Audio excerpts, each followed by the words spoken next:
Hello friends, नमस्कार। मैं सुधा त्रिपाठी आज आपको बताऊंगी कि एपिग्लॉटिस क्या होती है और इसका रोल क्या है और इसे कैसे सही करा जा सकता है। आप अपना मुंह खोलेंगे तो एक बीच में एक लटकता हुआ ऐसा छोटा सा पीस दिखाई देगा, जिसे हम कौवा भी बोलते हैं, गलघंटी भी बोलते हैं और इंग्लिश में एपिग्लॉटिस बोलते हैं। एपिग्लॉटिस का रोल क्या है? हो सकता है आप लोगों को मालूम हो सकता है आप लोगों को ना मालूम हो। तो एपिग्लॉटिस क्या करती है? जब हम खाना खाते हैं या कोई लिक्विड पीते हैं, तो ये हमारी जो श्वास नली है, खाने की नली, इसोफेगस और रेस्पिरेटरी ट्रैक्ट पास पास होते हैं। ये रेस्पिरेटरी ट्रैक्ट को ढक लेती है, श्वास नली के मुंह को ढक लेती है जब हम कोई लिक्विड खाते हैं या हम कोई खाना खाते हैं।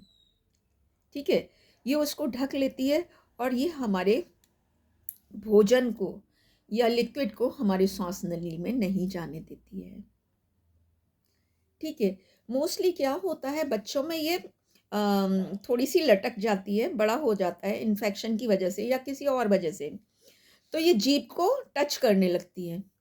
जब ये जीभ को टच करने लगती है तो ये क्या करती है, जब जीभ को टच करती है तो बच्चों को खांसी आती है, बार बार खांसी आएगी, बार बार खांसी आएगी और खर खर करते रहेंगे, खांसते रहेंगे। तो आप क्या करिए, इसको क्या कर सकते हैं? उंगली लगाएंगे, इन्फेक्शन का डर, चम्मच से करेंगे, बच्चों को लगने का डर। तो आप क्या करिए, पिसी हुई हल्दी, ऑर्गेनिक हल्दी हो तो वेल एंड गुड, घर में पिसी हल्दी हो तो वेल एंड गुड, उसमें शहद मिला लीजिएगा बराबर के मात्रा का, और अंदर की तरफ जीभ में, टॉन्सिल्स में, और उस जो लटकता हुआ जो एपिग्लॉटिस है उसके चारों तरफ हल्दी का और शहद का लेप कर दें। हल्दी शहद के लेप करने से दिन में 2-3 बार कर दीजिए और रात को सोते समय ज़रूर करिएगा।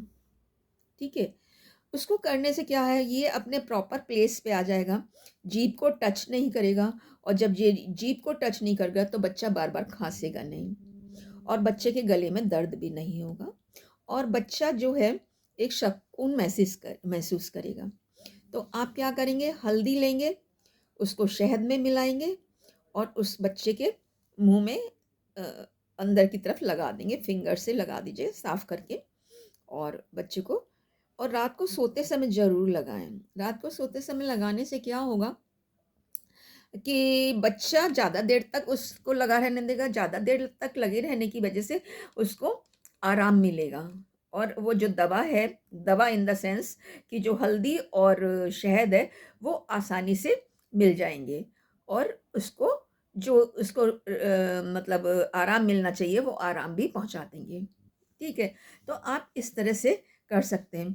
एपिग्लोटिस एक बहुत बड़ा इम्पोर्टेंट रोल प्ले करती है हमारे खाने को श्वास नली में नहीं जाने देने के लिए। अगर श्वास नली में खाना चला जाए या पानी चला जाए तो आपको क्या होगा? आपका दम घुटेगा और दम घुटने से आपको घबराहट होगी और आप बार-बार खाँसेंगे, खाँसेंगे, खाँसते में वो बाहर निकल के आएगा। लेकिन कभी-कभी ऐसा होता है, और अभी रिसेंटली मेरे जो बॉस हैं, मिस्टर रूपेश अग्रवाल जी, उनकी बेटी डॉक्टर, 20 साल 3 महीने की, मेडिकल कॉलेज में की छात्रा थी। दीपावली से पहले सब लोग फ्रेंड्स डाइनिंग टेबल पर खाना खा रहे थे और खाते समय उसका जो खाना था रेस्पिरेटरी ट्रैक्ट में फंस गया और वहीं की वहीं मौत हो गई उस बच्ची की। डॉक्टरों के बीच में बैठी है, मेडिकल कॉलेज में है, और उसके एपिग्लॉटिस उस समय काम नहीं करा और वो खाना जो है श्वास नली में फंस गया और ऑन द स्पॉट उस बच्ची की डेथ हो गई। तो सोचिए ये कितना अच्छा भगवान ने हमें बनाया, ये ढक्कन दिया है उसको प्रॉपर फंक्शन करने के लिए, प्रॉपर काम करने के लिए, श्वास नली को ढकने के लिए, जिससे हमारा खाना अंदर ना जाए। श्वास नली अंदर तो जाए लेकिन श्वास नली में ना जाए। अंदर नहीं जाएगा तो हम कैसे खाएँगे, ठीक है?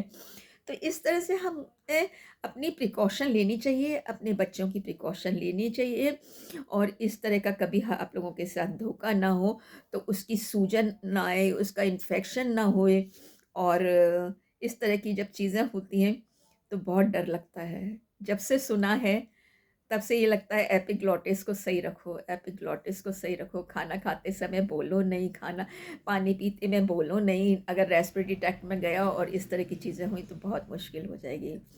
तो दोस्तों ये मेरा आपको चैनल कैसा लगा? अगर अच्छा लगा है तो प्लीज़ लाइक एंड सब्सक्राइब करिए और अपने दोस्तों को भी शेयर करिएगा और जब दोस्तों को ये अच्छा लगेगा, वो अपने लोगों में भेजेंगे। आप लोगों का मालूम ही नहीं पड़ पाता है कि आप लोगों को अच्छा लग रहा है या नहीं लग रहा है। प्लीज़ लाइक एंड सपोर्ट तो ज़रूर करिएगा। Thank you for watching me. Sudha Tripathi is here from Agra, Taj city.